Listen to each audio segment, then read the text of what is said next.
E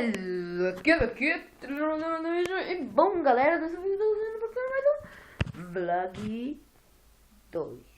Não, vlog 2 não. Vlog parte 2. Parte 2. Eu não sei o que eu faço. Eu quero falar pra vocês que vai sair.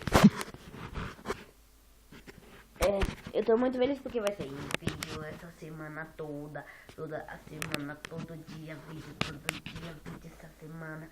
E tá chegando as férias, e nas férias nós vamos curtir. Então vai ser muito louco,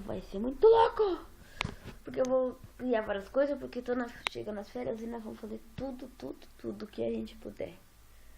Eu vou fazer tudo, eu vou gravar todo dia. Muitos vídeos por dia, muitos vídeos. Se meu marido do celular peitar, né?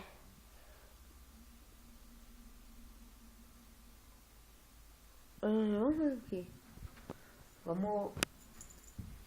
não vamos ficar gravando vídeo. Vou gravar todo dia.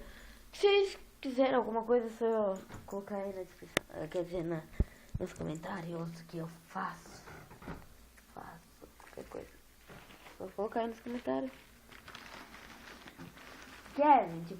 Kevin, grava GTA que se inscreva no seu canal. Aí eu gravo. Pula de paraquedas que eu se inscreva no seu canal. Aí eu faço. Kevin, martelo seu irmão. Eu faço. E vai ter trollagem, eu vou trollar muito. Vai ter trollagem. Vou trollar muitas pessoas. Pode sugerir um nome aí. Tipo, seu irmão. Eu tô no meu irmão. Aí, sua irmã. Eu tô no meu irmão. Seu tio. Eu não sei. Sua mãe. Eu sou minha. Não, minha mãe. Meu pai. Eu tô no meu pai. Só você pedir, né?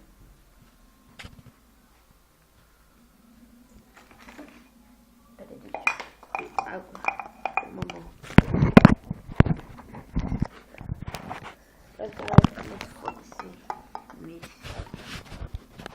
Eu tô agradecendo que meu vídeo aí do lado dessas coisas vai chegar a 1.500 visualizações.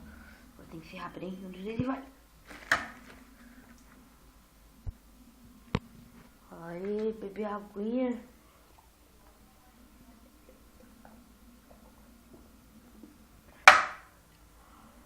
Língua. Tô legal. Então, só uma notícia que eu tenho pra falar pra vocês, que não tem nada pra fazer aqui em casa. Eu ia começar a editar vídeo, mas meu computador bugou. E não liga, ele ficou com a tela preta. Eu não posso fazer nada. Você pode comprar um computador novo porque não tem dinheiro. Tem dinheiro nem pra comprar salgado. Imagine computador novo. Então, esse foi mais um vídeo. Então, Kevin, tchau.